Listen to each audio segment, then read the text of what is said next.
गांव में एक आदमी रहता था। उसको 4 बेटे और 1 बेटी थी। जब वह बुजुर्ग हो गया तो उसकी मौत हो गई। उसके बेटों, सगे संबंधी और गांव वालों ने मिलकर उसके अंतिम यात्रा की तैयारी की। उसकी अर्थी तैयार की गई और उसे शमशान की ओर लेकर जाने लगे।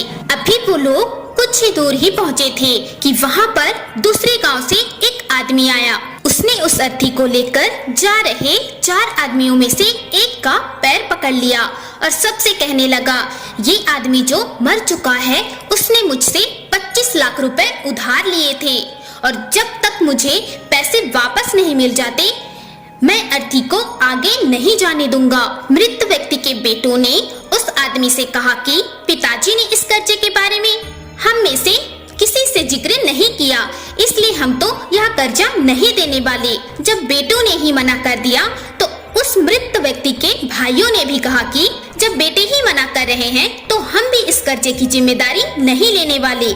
शमशान यात्रा में शामिल कोई भी आदमी पैसे देने के लिए राजी नहीं हुआ। दूसरे गांव से आए उस आदमी ने अर्थी को आगे भी नहीं जाने दिया जब तक कि इस घटना की खबर घर की महिलाओं तक ना पहुंच गई। मरे हुए आदमी को एक बेटी भी थी। जब उस तक यह खबर पहुंची तो उसने एक पल भी ना सोचते हुए अपने सारे जेवरात और कीमती वस्तुएं लेकर वहां पर पहुंच गई और उस आदमी को वह सारी चीजें देते हुए बोली, आप इन चीजों को बेचकर पैसे ले लीजिए।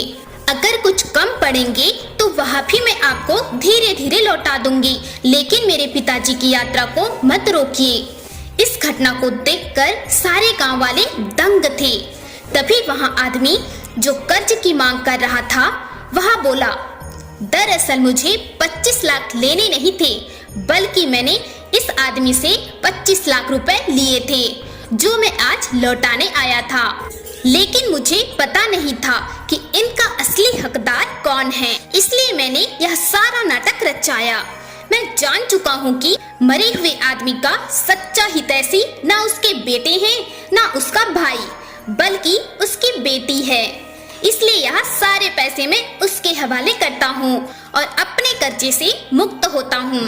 थोड़ी ही देर में जो घटना घटित हो चुकी थी उससे बेटों के, भाइयों के और बाकी रिश्तेदारों के सर शर्म से झुक गए। इसलिए हमेशा दुआ करना कि हर किसी को एक ऐसी संतान जरूर हो जो माता पिता की दौलत को अपना समझने के बजाय माता पिता को ही अपना समझे।